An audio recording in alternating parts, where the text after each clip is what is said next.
الصافات تفسیر ابن کثیر۔ الحمد للہ رب العالمین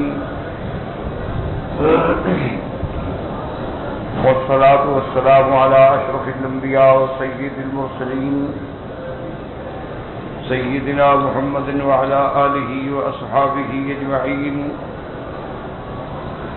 اللهم صل على سيدنا محمد وعلى آل سيدنا محمد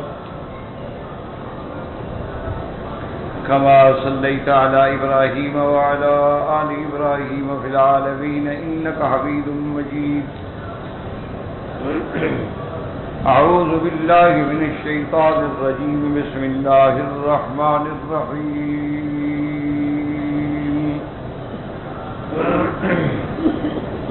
والصافات صفا فالزاجرات زجرا فالتاليات ذكرا إن إلهكم لواحد رب السماوات والأرض وما بينهما ورب المشارق۔ قال المؤلف والمفسر رحمه الله تعالى: أدام النفع بعلومه وعلومكم في الدارين آمين، إلى أن قال النسائي وأخبرنا إسماعيل بن مسعود قال حدثنا خالد عن ابن الحارث عن ابن أبي ذئب قال أخبرنا الحارث بن عبد الرحمن عن سالم بن عبد الله عن عبد الله بن عمر رضي الله عنهما قال: كان رسول الله صلى الله عليه وسلم يأمرنا بالتخفيف ويؤمنا بالصافات، تفرد به النسائي رحمه الله تعالى۔ اب مفسر رحمت اللہ علیہ فرماتی ہیں کہ حضرت امام نسائی نے یہ روایت مبارک ذکر فرمائی ہے حضرت عبداللہ ابن عمر رضی اللہ عنہما سے کہ حضور صلی اللہ علیہ وسلم حکم فرماتے تھے تخفیف۔ کیا مانا کہ جو شخص امام بنے، جس کو امامت کا فریضہ سونپا جائے، وہ نماز میں تخفیف کرے، یعنی بہت بڑی صورتیں نہ پڑھے تاکہ مقتدی جو ہیں ان کے لیے پریشانی کا باعث نہ ہو۔ جب امام نماز پڑھاتے ہیں تو مقتدیوں میں بیمار بھی ہوتے ہیں، مریض بھی ہوتے ہیں، صاحب اولاد بھی ہوتے ہیں، بچے بھی رو رہے ہوتے ہیں، تو اس لیے امام کے لیے لازم ہے کہ وہ تخفیف کرے۔ تخفیف سے مراد ہوتی ہے قرات میں تخفیف کرے۔ اب کوئی آدمی سورۃ البقرہ شروع کر دے عشاء کی نماز میں، حتیٰ کہ حضور صلی اللہ علیہ وسلم کو حضرت معاذ رضی اللہ تعالی عنہ کی جب شکایت ہوئی، صحابہ نے عرض کیا کہ یا رسول اللہ، ہم لوگ کام کرنے والے لوگ ہیں، باغوں میں کام کرتے ہیں، اور حضرت معاذ رضی اللہ تعالی عنہ جب صبح کی نماز پڑھاتے ہیں تو لمبی قرات کرتے ہیں۔ تو حضور صلی اللہ علیہ وسلم نے فرمایا: فتان یا معاذ، کہ معاذ تم لوگوں کو امتحان میں ڈالنا چاہتے ہو کہ وہ بیچارے ڈر کے مارے جماعت چھوڑ دیں؟ تو اس لیے امام کی ذمہ داری ہوتی ہے کہ وہ قیام، رکوع، سجود، ہر چیز اطمینان سے کرے گا، لیکن قرات جو ہے وہ اتنی لمبی نہیں ہوگی۔ فجر کی نماز میں قرات لمبی ہوگی، اس کے بعد مغرب میں اور مختصر ہوگی، عشاء میں اس سے کچھ زیادہ لمبی ہوگی، لیکن فجر سے مختصر ہوگی۔ تو باہر صورت یعنی یہ ہدایات ہیں۔ تو حضرت عبداللہ ابن عمر فرماتے ہیں کہ حضور صلی اللہ علیہ وسلم جب نماز پڑھاتے تو سورۃ الصافات سے بھی نماز پڑھایا کرتے تھے۔ قال سفیان الثوری عن الاعمش عن ابی الضحى عن مسروق عن عبد الله بن مسعود رضی اللہ تعالی عنہ انه قال: والصافات صفا، صف بنانے والے سے مراد ملائکہ اللہ کے فرشتے ہیں۔ فالزاجرات زجرا، روک لگانے والے، ڈانٹنے والے، بندش لگانے والے، اس آیت سے مراد بھی ملائکہ ہیں۔ فالتالیات ذکرا، اور اللہ کی کتاب کی تلاوت کرنے والے، اس سے مراد بھی اللہ کے فرشتے. وقد قال ابن عباس رضی اللہ عنہما ومسروق سعید بن جبیر واکرم بن مجاہد والسدی وقتادہ والربیع بن انس قال قتادہ الملائکۃ صفوف فی السماء. حضرت قتادہ فرماتے ہیں کہ اللہ کے فرشتے آسمان میں صف بناتے ہیں، صفوں کی حالت میں کھڑے ہوتے ہیں. وقال مسلم حدثنا ابو بکر بن ابی شیبہ قال حدثنا محمد بن فضیل عن ابی مالک الاشجعی عن ربیع بن حذیفہ رضی اللہ تعالی عنہ قال قال رسول اللہ صلی اللہ علیہ وسلم، حضور پاک نے فرمایا فضلنا علی الناس بثلاث، ان تین چیزوں میں اللہ نے میری امت کو فضیلت بخشی ہے باقی امتوں پہ. جعلت صفوفنا کصفوف الملائکہ، ہماری صفیں ایسی حکم دیا گیا کہ جیسے ملائکہ کی صفیں. وجعلت لنا الارض كلها مسجدا، اور اللہ نے اپنی ساری سرزمین کو میری امت کے لیے مسجد بنا دیا کہ جہاں چاہیں کھڑے ہو کے نماز ادا کریں. وجعل لنا ترابا طهورا اذا لم نجد الماء، اور اللہ نے ساری زمین کو ہماری امت کے لیے اللہ نے پاک کر دیا ہے کہ جب پانی نہ ملے تو تیمم کر کے بھی نماز پڑھ سکتے ہیں. فَإِن لَّمْ تَجِدُوا مَاءً فَتَيَمَّمُوا صَعِيدًا طَيِّبًا. تو یہ اللہ تبارک و تعالیٰ کا احسان ہے اور اللہ کی منت و فضل ہے امت محمد مصطفیٰ صلی اللہ علیہ وعلیٰ آلہ وصحبہ وسلم تسلیما کثیرا. وقد روى مسلم ايضا وابو داود والنسائي وابن ماجه من حديث الاعمش عن سعيد بن رافع عن تميم بن طرفة عن جابر بن سمرة رضي الله تعالى عنه قال قال رسول الله صلى الله عليه وسلم لا تصفون كما تصف الملائكة عند ربهم. حضور پاک نے فرمایا کیا تم اس طرح صفیں نہیں بناتے ہو جیسے ملائکہ اپنے اللہ کے ہاں صفیں بناتی. قلنا وكيف تصف الملائكة عند ربهم، صحابہ نے پوچھا کہ یا رسول اللہ صلی اللہ علیہ وسلم صحابہ کیسے صفیں بناتے ہیں؟ آپ نے فرمایا یتمون الصفوف المتقدمة ويتراصون في الصف، ملائکہ ایسے صفیں بناتی ہیں کہ الاول فالاول، پہلی صف کو پورا کرتے ہیں. یہ مانا نہیں کہ پہلی صف میں جگہ خالی پڑی رہے اور آپ یہاں کھڑے رہیں، نہیں، سب سے پہلی صف کو پورا کریں، پھر دوسری، پھر تیسری، پھر چوتھی. وَيَتَرَاصُونَ فِي الصَّفِّ، اور مل کے کھڑے ہوتے ہیں، درمیان میں کوئی خالی جگہ نہیں چھوڑتے. وقال السدي وغيرهما قوله تعالى فالزاجرات زجرا. اصل زاجرات کا معنی جھڑکنا، زاجرات کا معنی ڈانٹنا، زاجرات کا معنی بندش لگانا. انہوں نے فرمایا انہا تزجر الصحاب، اللہ کے فرشتے بادلوں کو چلاتے ہیں اور بادلوں کو ڈانٹتے ہیں. فالتالیات ذکرا، فرماتے وقال ربی نصر فالزاجرات زجرا ما زجر اللہ تعالی عنہ فی القرآن. جن چیزوں سے اللہ نے قرآن میں منع کیا ہے فرشتے بھی اس سے منع کرتے ہیں.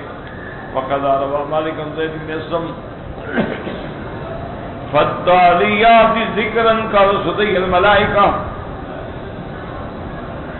یجیئون بالکتاب والقرآن من عند اللہ الی الناس. اللہ کے فرشتے اللہ کا قرآن لے کے آتے ہیں اللہ کے انبیاء کے پاس اور انبیاء پھر لوگوں پہ پڑھتے ہیں. وَهَذِهِ الْآيَةُ كَقَوْلِهِ تَعَالَى فَالْمُلْقِيَاتِ ذِكْرًا عُذْرًا أَوْ نُذْرًا. وَقَوْلُهُ عَزَّ وَجَلَّ إِنَّ إِلَٰهَكُمْ لَوَاحِدٌ فِي السَّمَاوَاتِ وَالْأَرْضِ هَٰذَا هُوَ الْمَقْسَمُ عَلَيْهِ. اب مفسر فرماتے ہیں کہ وہ قسم تھی اور مقسم علیہ کیا ہے کہ ان الہکم لواحد، تمہارا الہ جو ہے وہ ایک ہے، اسی پہ الوہیت ہے، وہی معبود برحق ہے. رب السماوات والارض، جس نے آسمانوں اور زمین کو پیدا کیا، انہ تعالی لا الہ الا ہو رب السماوات والارض وما بینہما ای من المخلوقات ورب المشارق ای هو المالک والمتصرف بالخلق۔ اللہ تبارک و تعالیٰ کی ذات پیدا کرنے والی بھی ہے، مالک بھی ہے، متصرف بھی ہے اپنی مخلوق میں بتسخیرہ بما فیہ من کواکب۔ اللہ تبارک و تعالیٰ نے آسمانوں میں ستارے بنائے ہیں،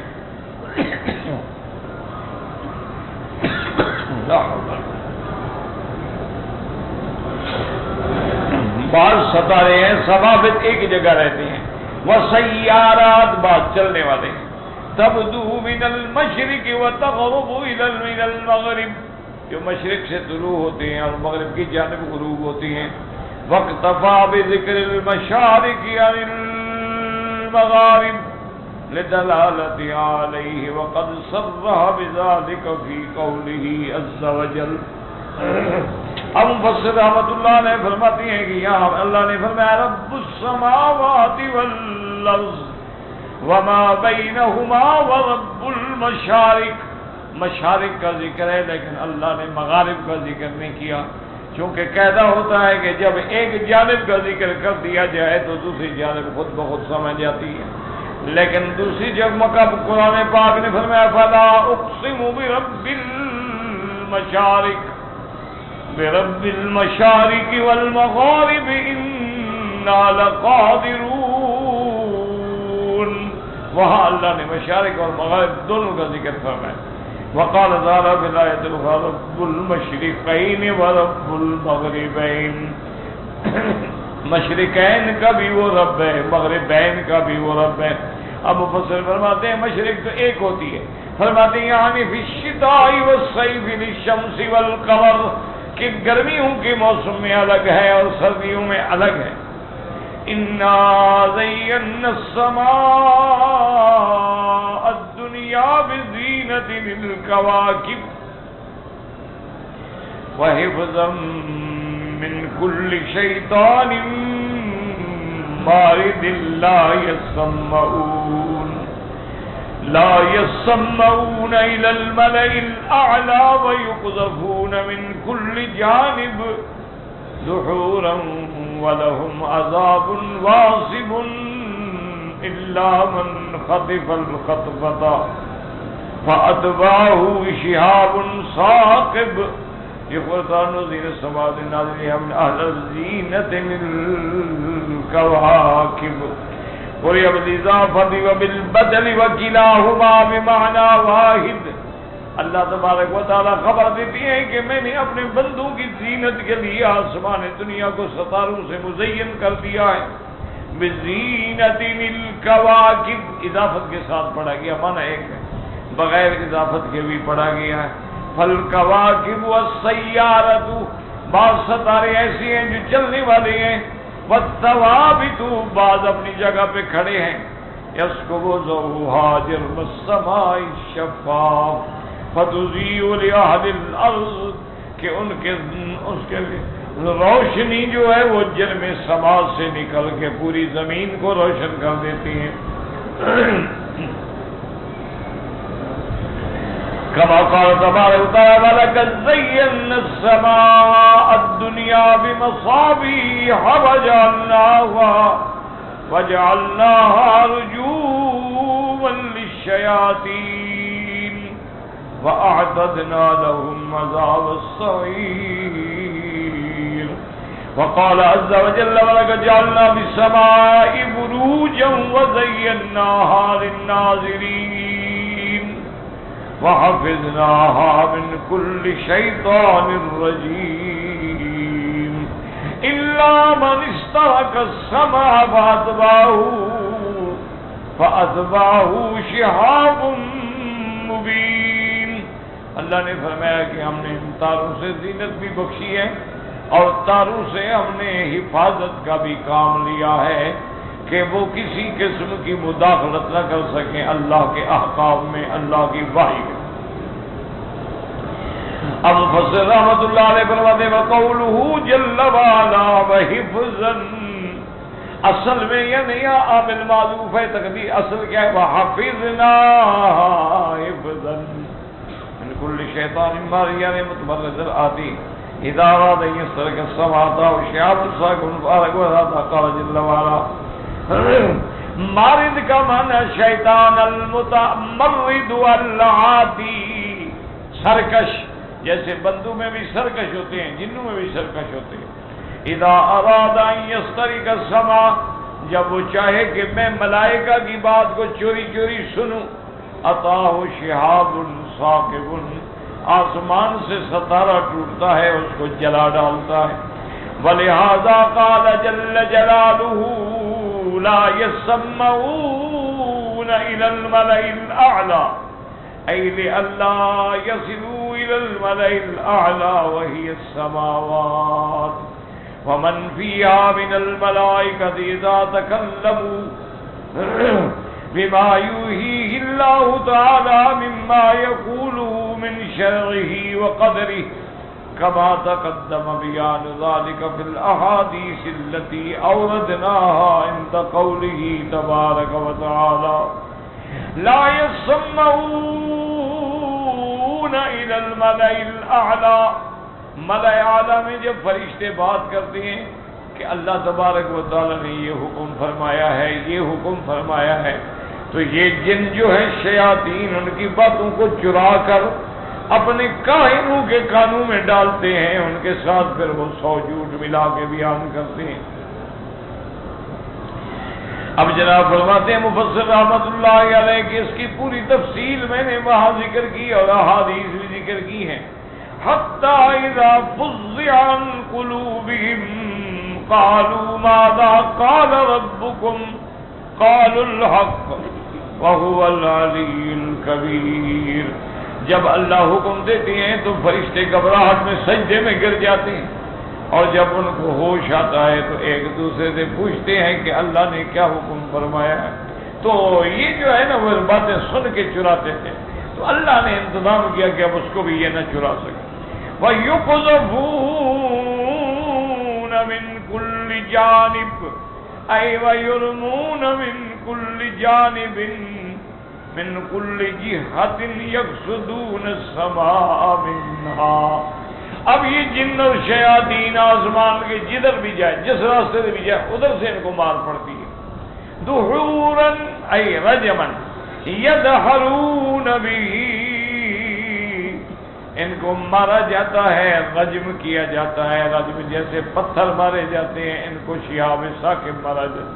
وَيَزْجُرُونَ وَيَمْنَعُونَ مِنَ الْوُصُولِ إِلَى ذَلِكَ وَيُرْجَمُونَ، اور اللہ کے فرشتے حفاظت کرتے ہیں۔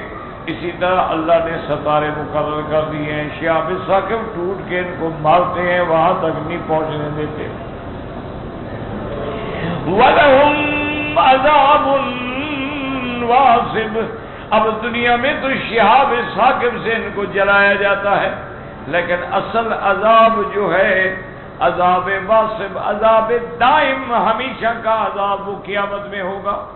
وَلَهُمْ عَذَابٌ وَاصِبٌ أي في الدار الآخرة لهم عذاب دائم موجع مستمر كما قال جلت عظمته، قیامت میں ان کے لیے عذاب دائمی ہے، دردناک بھی ہے اور ہمیشہ رہنے والا ہے، جیسے اللہ نے دوسری جگہ ارشاد فرمایا وَأَعْتَدْنَا لَهُمْ عَذَابَ السَّعِيرِ، ہم نے ان کے لیے جہنم کا آگ کا عذاب تیار رکھا ہے۔ اب یہ شیاطین جاتے تھے کہ ہم باتیں چرائیں، لیکن شہاب ثاقب لگتے ہیں، چرا نہیں سکتے۔ اِلَّا مَنْ خَطِفَ الْخَطْفَةَ، اگر کوئی بات تھوڑی بہت ہی سن کے اچک بھی لیں اور بھاگیں، پھر پیچھے سے ستارے آ جاتے۔ اِلَّا مَنْ اخْتَطَفَ مِنَ الشَّيَاطِينِ الْخَطْفَةَ وَهِيَ الْكَلِمَةُ يَسْمَعُهَا مِنَ السَّمَاءِ فَيُلْقِيهَا إِلَى الَّذِي تَحْتَهُ وَيُلْقِيهَا الْآخَرُ إِلَى الَّذِي تَحْتَهُ فَرُبَمَا أَدْرَكَهُ الشِّهَابُ قَبْلَ أَنْ يُلْقِيهَا وربما القاها بقدر الله تعالى قبل ان ياتيه الشهاب ويحرقه ويذهب بها الاخر الى الكاهن كما تقدم في الحديث.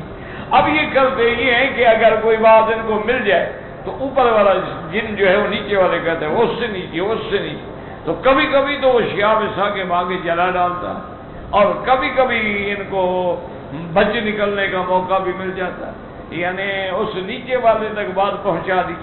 اب اس کو شہاب ثاقب نے مارا لیکن بات تو نیچے پہنچ چکی، تو وہ آگے کاہنوں کے کان میں ڈالتے ہیں اور کاہن جو ہے وہ لوگوں کو گمراہ کرتے ہیں اور دھوکہ دیتے ہیں. إِلَّا مَنْ خَطِفَ الْخَطْفَةَ فَأَتْبَعَهُ شِهَابٌ ثَاقِبٌ أي مستنير. قال ابن جرير حدثنا أبو كريب قال حدثنا وكيع عن إسرائيل عن نبي إسحاق عن سعيد بن جبير عن ابن عباس رضي الله عنهما قال كان للشياطين مقاعد في السماء. شیطانوں نے جنات نے آسمانوں میں اپنے خلائی اسٹیشن قائم کیے ہوئے تھے. قال فكانوا يستمعون الوحي، اور وہ اللہ کے فرشتوں کی باتیں سن کے وحی میں جو حکم آتا چراتے. قال وكانت النجوم لا تجري وكانت الشياطين لا ترمى. پہلے یہ نہیں تھا کہ ستارے چلیں یا شیاطین کو مارا جائے.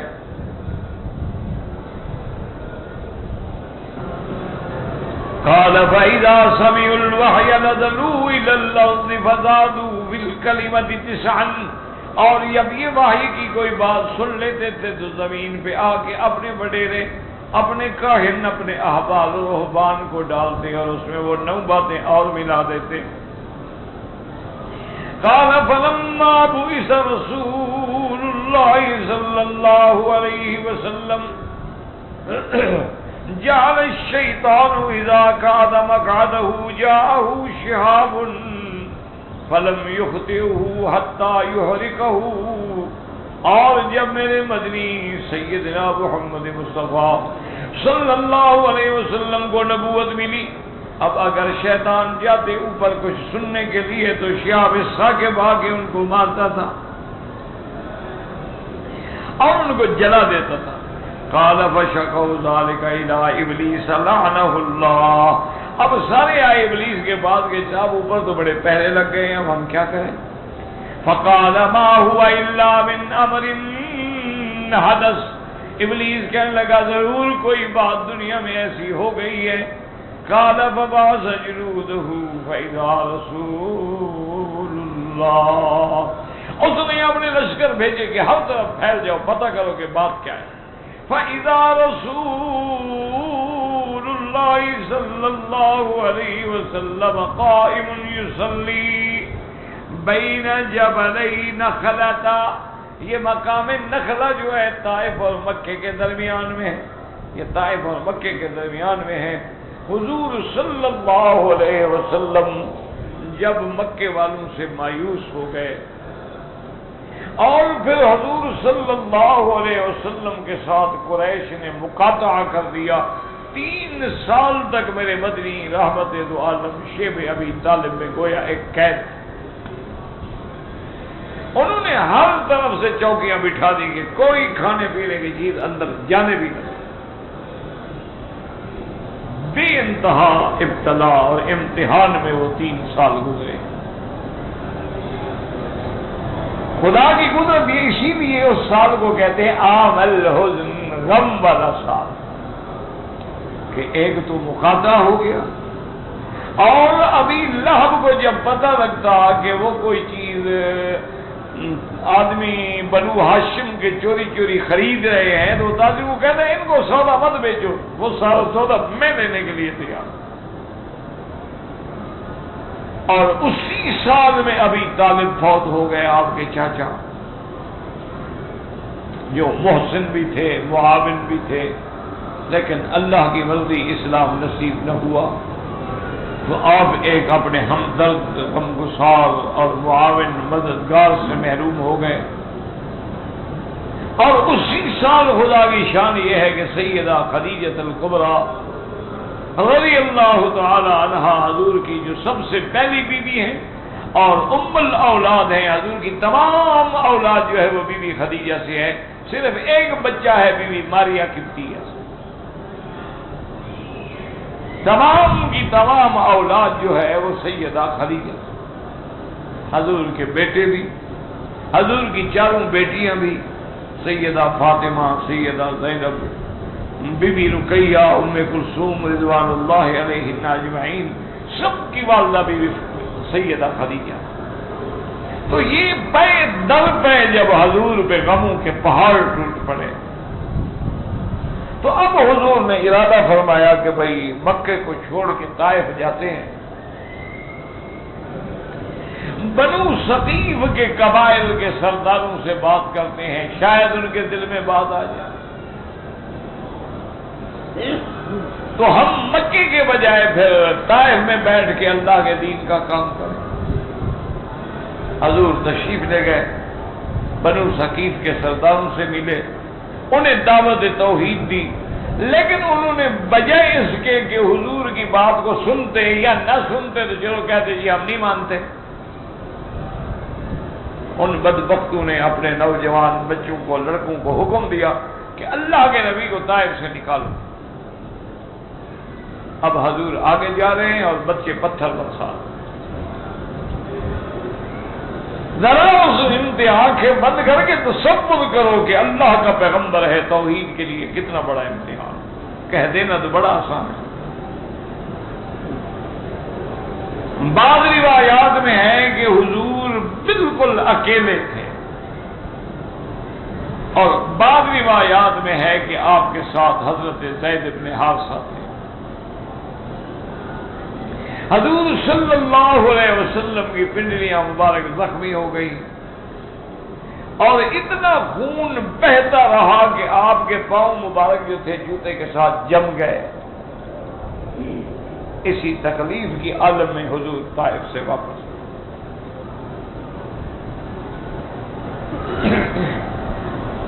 اور راستے میں ایک مقام ہے جس کا نام ہے بطن نخلہ، اس جگہ آگے حضور نے پھر قیام فرمایا۔ حضور صلی اللہ علیہ وسلم اس فکر میں ہے کہ اب اگر میں مکے جاؤں، مکے والوں کو تو پتہ چل گیا ہوگا نا کہ بنی ثقیف نے یہ کیا، تو میرے لیے اور مشکلات پیدا ہو جائیں، اور نہ جاؤں تو پھر کہاں جاؤں۔ انبیاء پہ امتحان کا وقت آتا ہے، وہی حضور کی وہ مشہور دعائے مبارک ہے کہ اللہم الیک اشکو ضعف قوتی وقلت حیلتی وہوانی علی الناس۔ اللہ کے آگے حضور صلی اللہ علیہ وسلم نے درخواست پیش کی، اور یہ وہی جگہ ہے کہ جہاں ایک باغ کی دیوار کے کنارے کے ساتھ حضور بیٹھے ہیں، اور حضرت زید عرض کرتے ہیں کہ یا رسول اللہ صلی اللہ علیہ وسلم آپ طائف والوں کے لیے بد دعا کریں۔ حضور نے فرمایا اللہ نے مجھے رحمت بنا کے بھیجا ہے، میں بد دعا نہیں۔ اور یہی وہ مقام ہے کہ ایک روایت میں آتا ہے کہ جبریل سامنے آئے اور انہوں نے کہا کہ یا رسول اللہ ھذا ملک الجبال، یہ فرشتوں اور فرشتہ ہے جس کی ڈپٹی ہے پہاڑوں پہ، اللہ نے اس کو آپ کے تابع کر دیا، اس کو آپ جو حکم چاہے فرمائیں۔ انہوں نے کہا یا رسول اللہ مجھے حکم دے تو میں دو پہاڑوں کو ملا دوں یا پہاڑ اٹھا کے طائف والوں پہ ڈال دوں، کہ اللہ کے نبی کے ساتھ ایسی گستاخی کریں، ایسی توہین کریں۔ حضور نے فرمایا کہ نہیں، بالکل نہیں، ہو سکتا ہے کہ یہ مسلمان نہ ہوں لیکن ان کی نسلوں میں مسلمان ہو جائے، میں ان کی ہلاکت نہیں چاہتا۔ اور یہ وہی بطن نخلا ہے کہ جب آپ وہاں بیٹھے تھے تو عتبہ عتیبہ ابناء شیبہ جو ہے ان کا وہاں باغ، انہوں نے جب دیکھا کہ محمد الرسول اللہ ہیں اور ایک ساتھی ہے اور بڑے عجیب حال میں ہیں، انہوں نے اپنے غلام کو حکم دیا کہ انگور بھی لے جاؤ، کھجوریں بھی لے جاؤ، ٹھنڈا پانی بھی لے جاؤ، حضور کو پیش کرو۔ ٹھیک ہے، ہمارا دشمن ہے لیکن ہمارے گھر آئے۔ وہ آیا اور اس نے آگے پیش کی، مرداس اس کا نام تھا تقریباً۔ حضور نے فرمایا من این انت، تم کہاں کے رہنے والے ہو؟ کیونکہ وہ نظر آ رہا تھا نا کہ مکے کا تو نہیں ہے، نہ حجازی ہے، نہ قریشی ہے، نہ یہ ہاشمی ہے، نہ یہ طائف کا ہے۔ اس نے کہا یا رسول اللہ انا من نینوا، نینوا یعنی بلاد عراق میں ایک مقام ہے، میں اس جگہ کا رہنے والا ہوں۔ تو حضور نے فرمایا اچھا تم اسی جگہ رہنے والے ہو جہاں میرا بھائی حضرت یونس اللہ کا نبی رہتے تھے؟ اس نے کہا یا رسول اللہ من این تدری، آپ کو کیسے پتا ہے کہ یونس وہاں تھے؟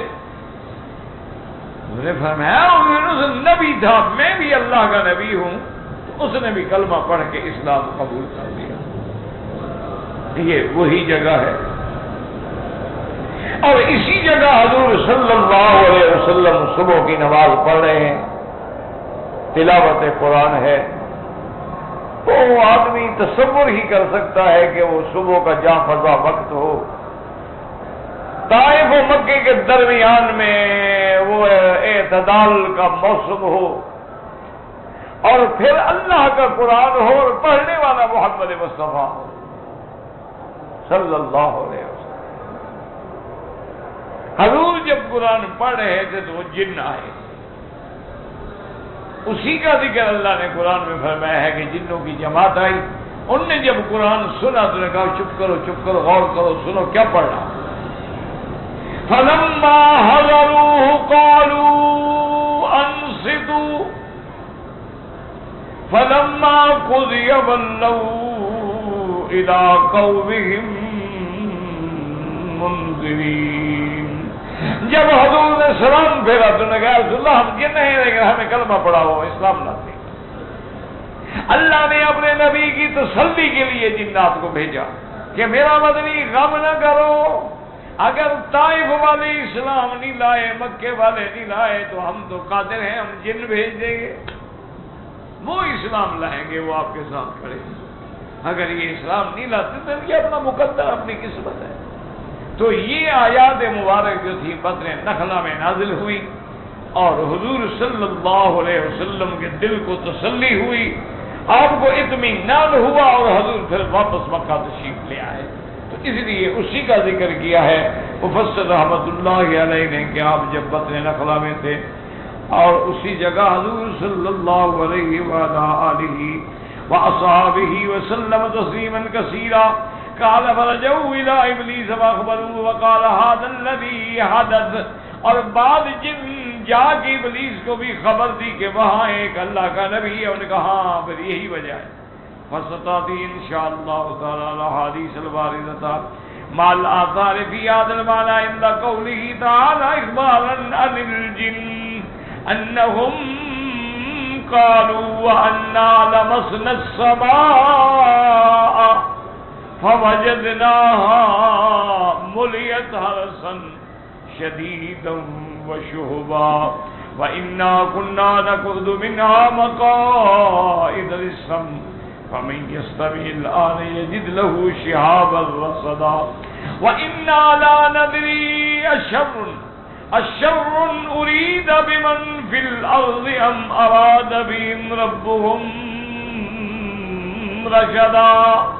تو اللہ تبارک و تعالی نے قرآن مقدس میں یہ واقعات بیان فرمائے کہ کیسے شیاطین وحی چراتے تھے، کیسے وہ ملائکہ کی باتیں چراتے تھے اور کاہنوں کے دماغوں میں اور کانوں میں ڈالتے تھے، اور کاہن آگے لوگوں کو دھوکہ دینے کے لیے ان میں جھوٹ ملاتے تھے۔ اللہ تبارک و تعالی ہمیں آپ کو سب کو صحیح عقیدہ نصیب فرمائے اور ہماری سب تکلیفیں، بیماریاں، پریشانیاں دور فرمائے، اور حاسدین کے حسد سے اور حاقدین کے حقد سے اور اشرار کے شر سے محفوظ فرمائے۔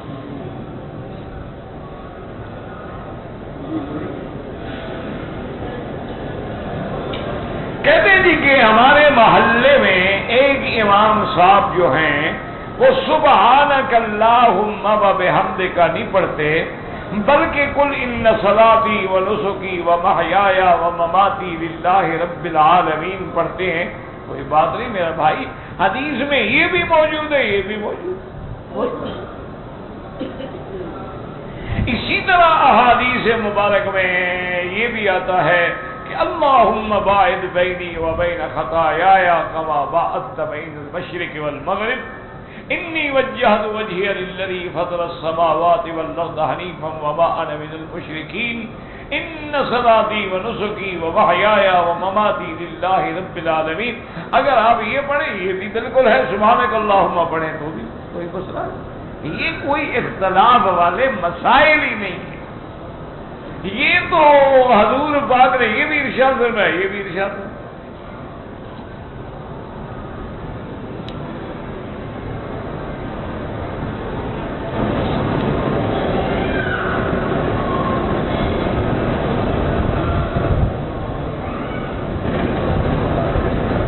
کہتے ہیں جی کہ حجر اسود کے سامنے جب میں نے بوسے کے لیے ہاتھ اٹھائے تو میرے پاس 2250 ریال کے برابر، اللہ عالم میرے وہ پیسے گر گئے یا کسی ظالم نے اٹھا لیے ہیں۔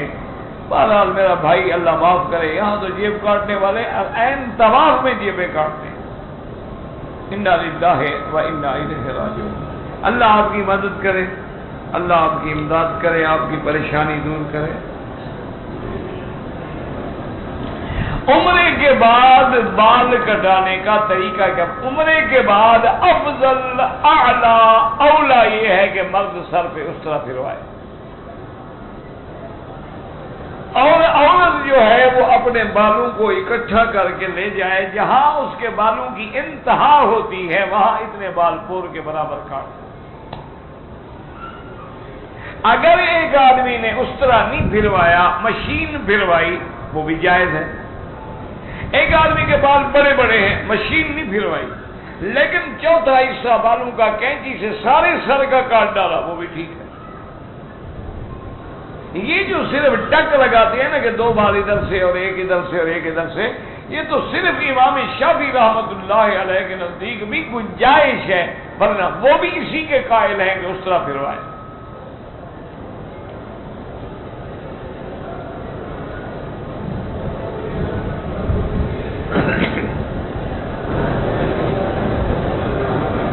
اگر آدمی نے عمرے میں غلطی کی ہے،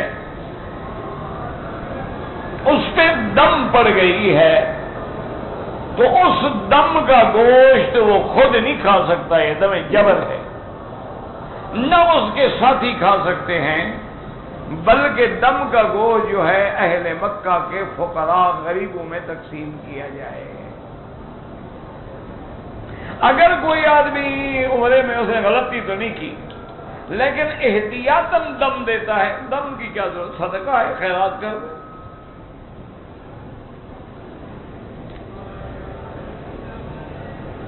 قالوا سبحان ربنا، اگر جماعت ہو تو انا كنا ظالمین کیا، اللہ ہم نے اپنے جانوں پہ ظلم کیا ہے، آپ کی پاک ذات ہے ہمیں معاف فرما۔ تو اگر اکیلا ہے تو لا الہ الا انت سبحانک انی کنت من الظالمین، اور اگر جماعت ہے تو جمع کا صیغہ بھی پڑھ سکتا ہے بطور دعا، بطور قرآن نہیں۔ قرآن میں تو کوئی رد و بدل نہیں ہو سکتا، لیکن اسی آیت کو بطور دعا اگر پڑھا جائے تو پڑھ سکتا ہے۔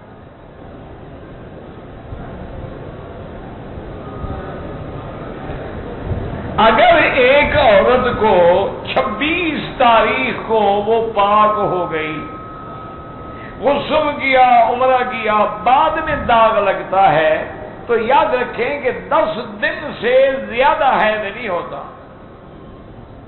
یعنی احناف کے نزدیک اقل المدہ جو ہے وہ 3 دن ہے، کہ کم سے کم 3 دن حیض ہوتا ہے، زیادہ سے زیادہ 10 دن ہوتا ہے۔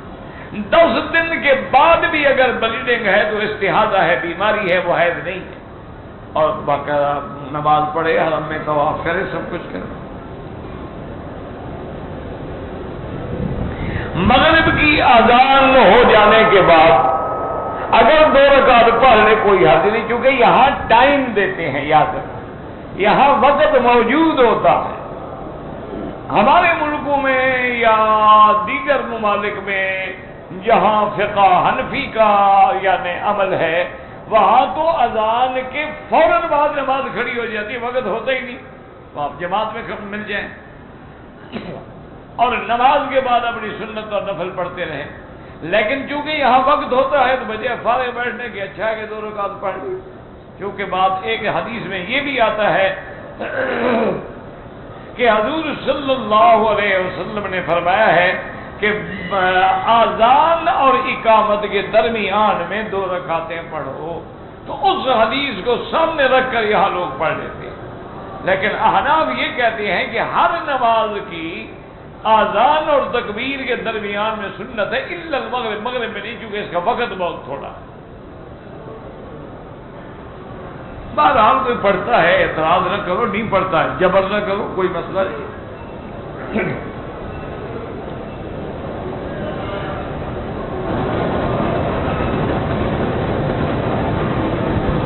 داماد کی سابقہ بھابھی شادی شدہ کی دخل اندازی زیادہ ہے۔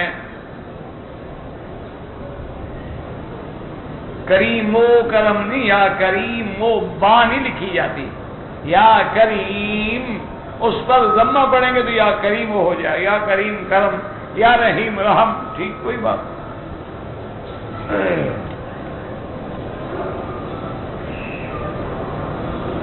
کہتے جی کہ جو قرآن جو ہے غیر مخلوق، یہی اللہ کا قرآن جو اللہ نے نازل کیا اللہ کا کلام ہے، باقی ہمارا پڑھنا یا حروف، اس میں علماء کی الگ بحثیں ہیں، یہ مقام نہیں ہوتے کہ ایسے سوال کیے جائیں، یہ محض فتنہ اور فساد کے لیے سوال کیے جائیں۔ اللہ کا قرآن مخلوق نہیں، اللہ کا کلام ہے بس۔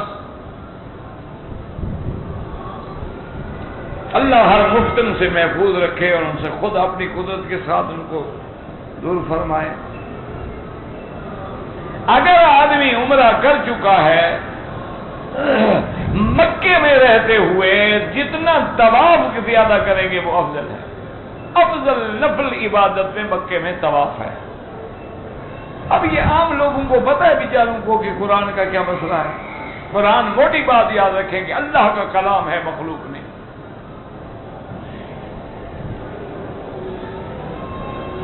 اگر ایک میاں بیوی عمرے پہ آئے، اس کا خامند جو ہے وہ مکے میں فوت ہو گیا، تو عدت یہیں سے شروع ہو جائے گی اس کی موت کے بعد سے۔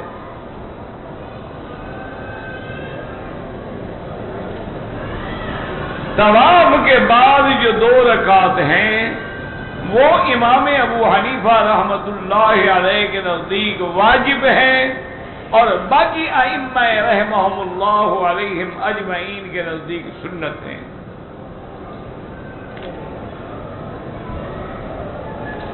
اگر کوئی اپنی اولاد کا نام حسین رکھے، حسن رکھے، حسنین رکھے، بالکل رکھے، کیوں نہ رکھے، اہل بیت کے نام ہیں۔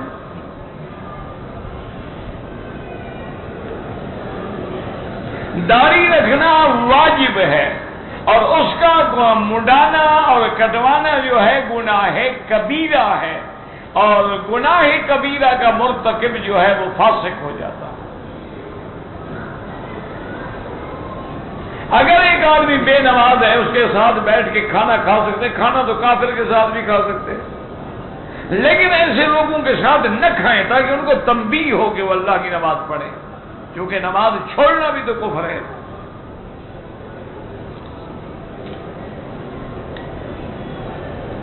کہتے جی کہ خاوند اور بیوی بغیر لباس کے ایک دوسرے کو دیکھ سکتے ہیں، کیوں نہیں دیکھ سکتے ہیں؟ نکاح کیوں کیا ہے اس نے؟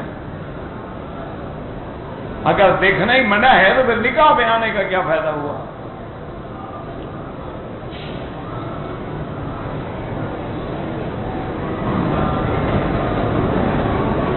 اگر ایک عورت نے مدینہ منورہ سے حیض کی حالت میں عمرے کی نیت کر لی، مکے میں آ گئی، جب پاک ہو گئی عمرہ کر لیا، بالکل ٹھیک ہے۔ اگر کوئی آدمی ایک دن میں ایک عمرے سے زیادہ کرے، احناف اور شوافی کے نزدیک تو جائز ہے، باقی ائمہ کے نزدیک نہیں، طواف پہ زیادہ زور لگائیں۔ اگر عمرے میں بال سر پہ اس طرح پھروا دیا، اب دوبارہ عمرہ کرے، بال چاہے نہ بھی ہوں اس طرح پھروانا پڑے گا۔ کہتے ہیں یہ عورتیں جو ہیں حرم میں مردوں کے ساتھ کھڑی ہو جاتی ہیں، اللہ ہدایت دے، ہر آدمی اپنی خواتین کو ہدایت کرے، سمجھائے۔ آپ اگر ان کو سمجھا دیں گے تو وہ کبھی زیادتی نہیں کریں گے۔ والدین کے لیے عمرہ کریں، حج کریں، بالکل کریں۔ دوران ماہواری عورت زیارات کو جا سکتی ہے، کون سی زیارات؟ یعنی جبل نور جانا چاہے یا عرفات بھی نہ جا سکتی ہے، وہ حرم یا مسجد تھوڑی ہے۔ موبائل فون کا کیمرہ ہو یا کوئی کیمرہ ہو، انسان کی اور ذی روح چیزوں کی تصویریں نہ بنائیں۔ ویسے کوئی کعبہ شریف کی یا مسجد کی عمارت کی بناتا ہے تو کوئی بات نہیں۔ بھائی جب آپ کا لکھا ہوا پڑھا ہی نہیں آتا، عائشہ رضی اللہ عنہ کہاں ہیں، کیا جب لکھا پڑھا نہیں جاتا تو میں کیا کروں؟ لکھتا بھی یہ روز ہے، کسی اور سے لکھوا کے بھیجو اور جو پڑھا جائے۔ تمہیں یہ بھی پتہ نہیں کہ عائشہ عین سے ہے یا الف سے ہے۔ اب کہو تم لوگ ناراض ہوتے ہو، کرے کیا بندہ؟ مسئلہ کیا ہے کہ بھی عائشہ مکے کا ہے یا مدینہ کہ چلو کہیں کا بھی ہو، تمہیں کیا تکلیف ہے؟ نہیں، تمہیں کیا تکلیف ہے؟ مجھے سمجھاؤ۔ ایک اندھے کو بھی پتا ہے کہ بی بی عائشہ ابو بکر کی بیٹی ہے اور مکے کے۔ کون سا مسئلہ ہے ایسا جو تم نے پوچھنا ہے؟ نہ بتاؤ تب مصیبت، بتاؤ تب مصیبت۔ اور ہمارے منکر نکیر ہیں، وہ اس انتظار میں کھڑے ہوتے ہیں کہ زبان سے لفظ نکلے اور پکڑو۔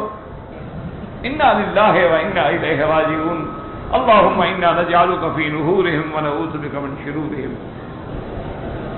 حرم شریف میں جو نماز جنازہ کا اعلان کیا جاتا ہے وہ ہمیں سمجھ نہیں آتا، ساتھ بیٹھنے والے سے سمجھ لو۔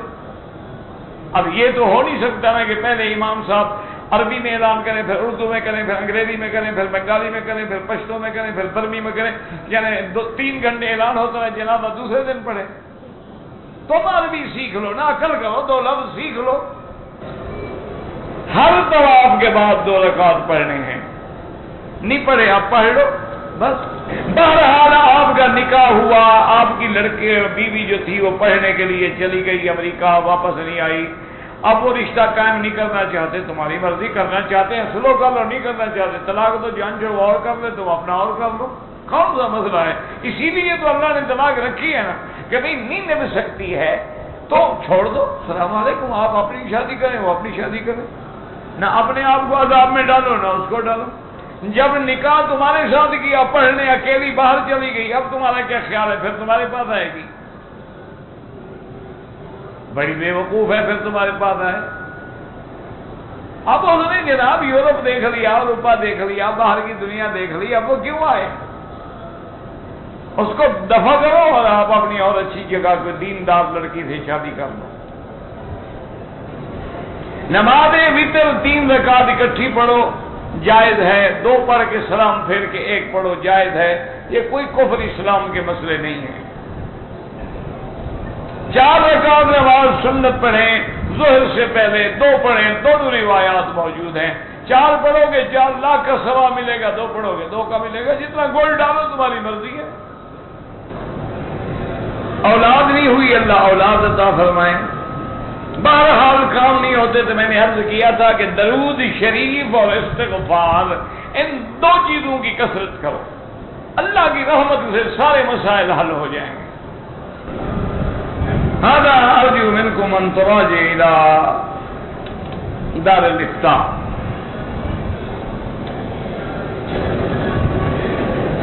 کوئی اگر غیر عورت کو جھوٹی طرح محرم بنائے، بالکل گناہ ہے۔ محرم بنائے نہیں جاتے، وہ اللہ کی طرف سے بنے ہوئے ہیں۔ محرم کا معنی وہ ہوتا ہے جس سے نکاح حرام ہو، یعنی بیٹا ہے، بھائی ہے، باپ ہے، سسر ہے۔ یہ تھوڑا ہے کہ خود بنائے جاتے ہیں، جی تم بن جاؤ، کہ تم بن جاؤ، اس طرح محرم تھوڑے بنتے ہیں۔ جو فوت ہو گئے ان کے لیے دعا کریں، جو بیمار ہیں اللہ سب کو شفا عطا فرمائے۔ اگر ایک آدمی کا 3 چکر طواف کیے وضو ٹوٹ گیا، دوبارہ وضو کر کے وہیں سے شروع کرے۔ اگر ہوائی جہاز میں ہم نے نماز پڑھ لی ہے تو لوٹانی ہوگی؟ بالکل نہیں، ہوائی جہاز میں بھی نماز پڑھنا جائز ہے۔ اور ماشاءاللہ سعودی حکومت کو تو اللہ جزائے خیر دے، ان کی جو سعودی ایئرلائن ہے ان میں ہوائی جہاز میں باقاعدہ مسجد ہے، باقاعدہ آپ کھڑے ہو کے جماعت کے ساتھ نماز پڑھ سکتے ہیں، باقاعدہ مصلے بچھے ہوئے ہیں، اور قبلے کا باقاعدہ ہر وقت اعلان ہوتا رہتا ہے کہ اب قبلہ یہاں ہے، اب سمت یہاں ہے، اب سمت یہاں ہے، باقاعدہ جماعت کریں۔ حضرت آدم علیہ السلام کہاں دفن ہوئے؟ مجھے تو اپنے دادے کی قبر کا پتہ نہیں ہے، تو میں آدم کی قبر کہاں سے ڈھونڈوں؟ نہیں، یعنی کو عقل کرو، مقصد یہ ہے کہ دماغ سے قبر نہیں نکلی، کعبے میں آگے قبر ڈھونڈ رہے ہیں۔ کعبہ شریف کافی نہیں ہے، قبر ڈھونڈنا ضروری ہے۔ اللہ عالم جی کہاں ہے؟ کہتے ہیں جدہ میں، لیکن اللہ عالم کوئی صحیح روایت نہیں۔ اور ایک مسئلہ یاد رکھیں کہ ما سوائے قبر حضرت محمد مصطفیٰ صلی اللہ علیہ وسلم کسی اور نبی کی قبر کے بارے میں کوئی 100% یقینی بات کی ہی نہیں جا سکتی۔ مختلف روایات ہیں، صدیاں بیت گئیں، زمانے بیت گئے، ہزاروں سال گزر گئے، اللہ عالم، دنیا ہی بدل گئی، جہاں شہر تھے ویران ہو گئے، جہاں ویران تھے شہر بن گئے، جہاں دریا تھے خشکی پڑی ہوئی ہے، اور جہاں خشکیاں تھی دریا بہ رہے ہیں۔ تو یہ تو اللہ کے علم میں ہے، کوئی نہیں جانتا ہے۔ کہتے ہیں کہ قبر جو ہے جدہ میں ہے، بی بی حوا کی بھی، لیکن اللہ عالم، ہمیں تو آج تک نہیں ملی، اور نہ ڈھونڈنے کی ضرورت ہے۔ اگر ایک عورت حالت حیض میں ہے، ابھی تک پاک نہیں ہوئی، تو جب تک پاک نہ ہو وہ عمرہ نہیں کر سکتی۔ پیکج کو چھوڑ دو، جانے دو ان کو، الگ ایک کمرہ لے کے بیٹھ جاؤ۔ تم جس مقصد کے لیے آئی ہو، تمہارا مقصد تو پورا ہونا۔ پیکج ہے، پیکج ہے، پیکج کا کیا ہے؟ چھوڑ دیں پیکج۔ جب آپ پاک ہو جائیں پھر عمرہ کریں، عمرہ کر کے پھر مدینہ شریف چلیے۔ تجدید نیت کی کوئی ضرورت نہیں ہے، جو نیت آپ کر کے آئی ہے وہی باقی ہے۔ ہمارا کفیل تنخواہ نہیں دیتا، دعا کریں گے اللہ اس کو ہدایت دے، اور کیا کر سکتے ہیں۔ ربنا تقبل منا انك انت السميع العليم اللهم اجعل لنا وللمسلمين من كل هم فرجا ومن كل ضيق مخرجا ومن كل بلاء عافيا اللهم فرج هم المهمومين نفس كرب المكروبين وقض الدين عن المدينين واشفنا واشف مرضانا ومرضى المسلمين واشفنا واشف مرضانا ومرضى المسلمين اللهم اصرف عنا كيد الكائدين وحقد الحاقدين وحسد الحاسدين ومكر الماكرين والسحر الساحرين والظلم الظالمين یا قوی یا عزیز، یا اللہ بیماروں کو شفا عطا فرما، بے حیاؤں کو حیا عطا فرما، بے دینوں کو دین عطا فرما، بے اولادوں کو اولاد عطا فرما، قرض داروں کے قرض ادا فرما، یا اللہ ہر قسم کے اشرار کے شر سے محفوظ فرما،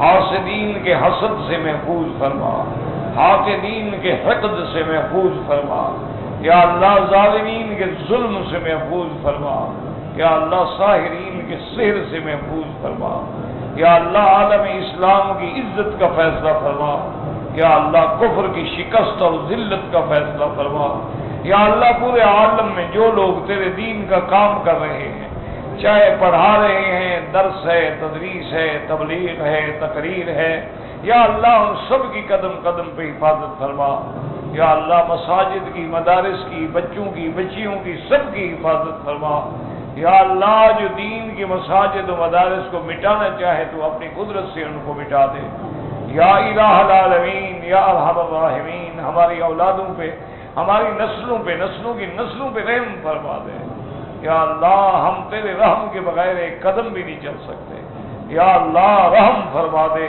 یا اللہ رحم فرما دے، حسبنا اللہ ونعم الوکیل، نعم المولا ونعم النصیر، انصرنا فإنک خیر الناصرین، وافتح لنا فإنک خیر الفاتحین، واغفر لنا فإنک خیر الغافرین، وارحمنا فإنک خیر الراحمین، وارزقنا فإنک خیر الرازقین، واحفظنا فإنک خیر الحافظین، واهدنا ونجنا من القوم الظالمین۔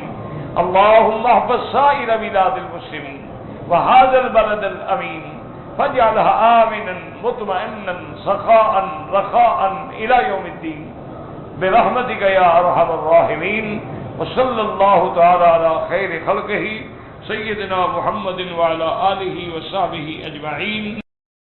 اجمعین اجمعین اجمعین اجمعین اجمعین اجمعین اجمعین اجمعین اجمعین اجمعین